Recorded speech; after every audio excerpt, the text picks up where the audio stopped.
Okay, 3, 2, 1, let's jam. Oh, come on, you serious? Hello, all you Wookiee Warriors. How you guys doing? So, coming back at you with another boss tips and tricks, aka boss guide. In this one, we're going to be taking on Vicar Amelia. So, if you guys made it this far, you guys have already gone past the Cleric Beast and Father Gascoigne. Now, the thing is with this boss fight is it's very similar to the Cleric Beast. So your guys are going to be very well prepared for this fight. And actually I need to do some work on my stuff. So,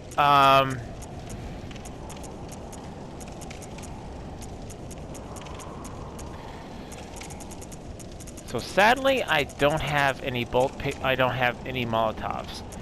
I kind of wanted to prep myself for items that you guys already have, so I won't be using the fire paper at all. Now, I remembered getting what you need to get the ball paper, fire paper. You need to get a thing called the Radiant Hunter's Badge, which you get, I believe, in the in the Cathedral Ward. I think it's like on the top, or you can go and get an Old Yarn, which we'll be going to next after this boss fight. Because in that one, there's actually like kind of, at least I call it two, because you have like one that's an NPC boss, and then you have the Blood-Starved Beast, which actually kind of gets reused in the game. So, like I said, in this one I don't skip cutscenes, so let's go right to it.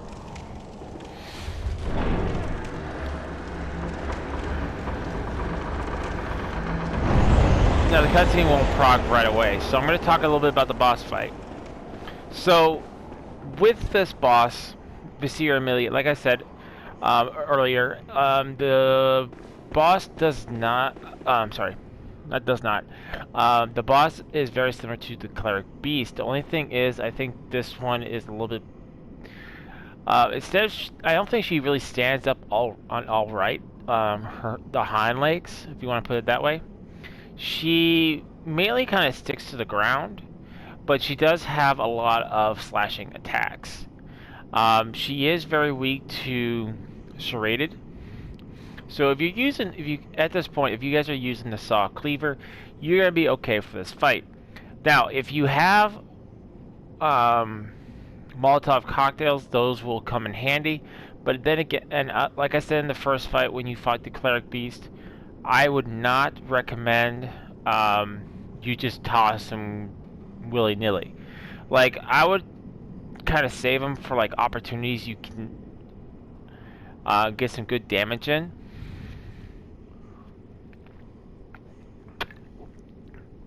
Like, for instance, let's say you got her close to half health, then go chuck a Molotov cocktail at her. Sadly, I don't have any Molotovs, so... Oh, and I was messing around with one of my earlier characters, which he's only at 10. I wanted to see how high you can collect for your blood vials. So you can collect 20 blood vials on your first playthrough. There is no...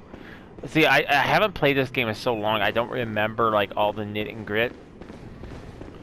But you can collect 20 blood vials, so I actually have 23. That's only because I'm using a Carol Rune, which you get later on in the game. But you do have 20. So if I took that Carol Rune, I'd be at the same blood vials as you guys.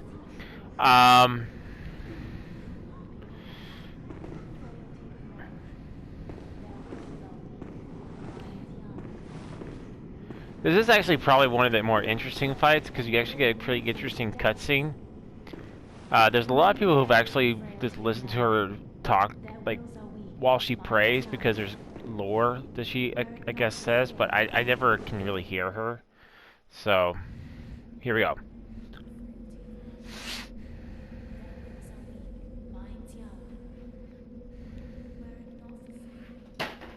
Damn it, cat.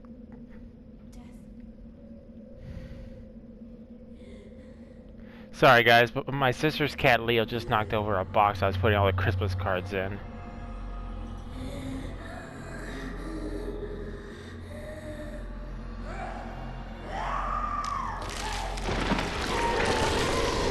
Gotta hand it to the guys who made this game, because they really went all out with the sounds.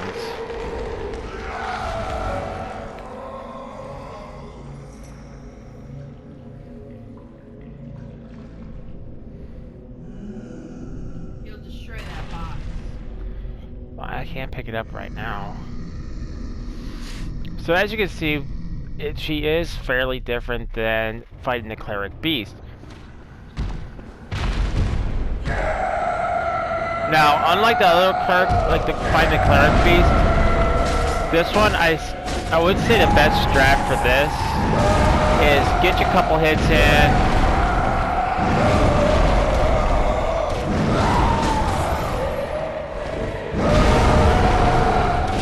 Stick to her back, stick to the rear end. I mean, with these big enemies, that's kind of like the #1 strat I can offer is stick to the back.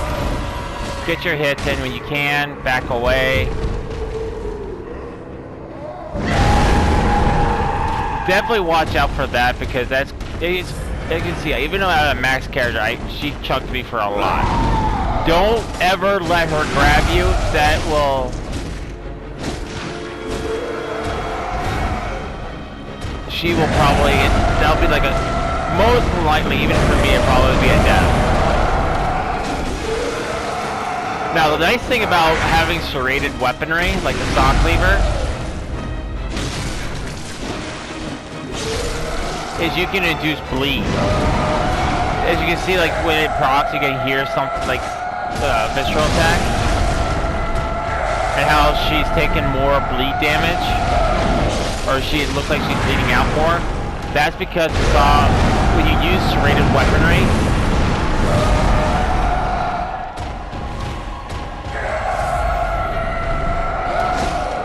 it can induce bleed.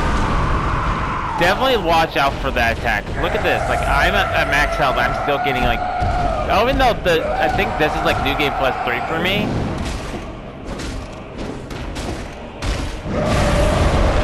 And this will probably be more of the challenge.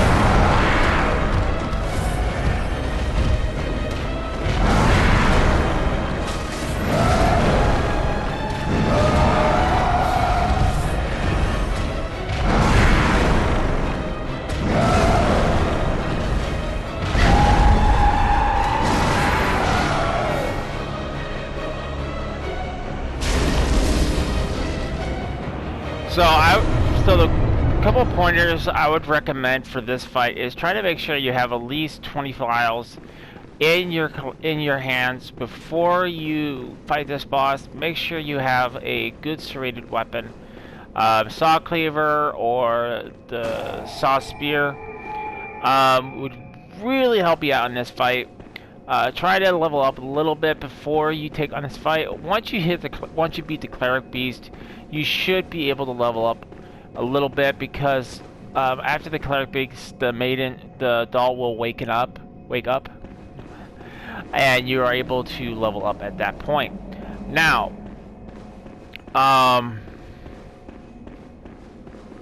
what else can I say? Like I said, just get your hits in. You saw I was dodging a lot in that fight. Get your hits in when you can. Try to stick to the back as best you can so she does not have any opportunity to use any of her attacks on you. Unlike in unlike on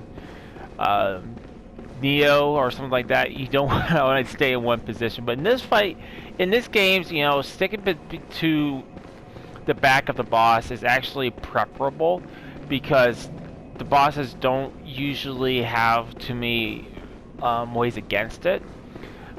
There are bosses that you don't want to do that to, like stick behind the boss and just dump in the damage.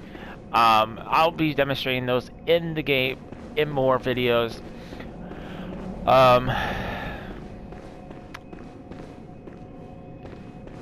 Next location we will be going after is going to be called the old Yarnum, which, like I said, there are two. Well, he's not. You don't have to fight him if you don't want to, but I highly recommend fighting him because it just makes going through the area, if you ever have to go back there again because you forgot something or you wanted to go fight something, it's a lot easier to maneuver around the area when he's not around. You guys will see what I'm talking about, because I'll probably actually show you guys the way through it before we get to him, and then going to straight on to the Blood-Starved Beast. I think I mentioned this in the last video, when I fought the Cleric Beast. Most bosses there are in like beast form, like werewolf form, like the Cleric Beast, Vicar, Amelia. Your number one safe bet is that they're probably going to be weak to fire. Now, I think there's only one boss that is kind of like a beast in that regard, but oh no, even him, he's even weak to fire and serrated. So that is the end of this video, guys. If you guys like this video, go ahead and pop a like. If you guys want to see more content like this and you guys are new to my channel, go ahead and hit that subscribe button as well as that notification bell to be notified when a new video goes up, or I go live on a stream. I try to upload content to you guys on a regular basis. Also, guys, if you guys can do me a small favor, go down in the comment section below and let me know how I'm doing. Did you guys like this video? Was this video helpful to you at all? Please let me know in the comment section below. I love reading guys' comments. You guys are absolutely amazing. And until our next adventure, I'll see you all on our next one. Catch you all later. See ya.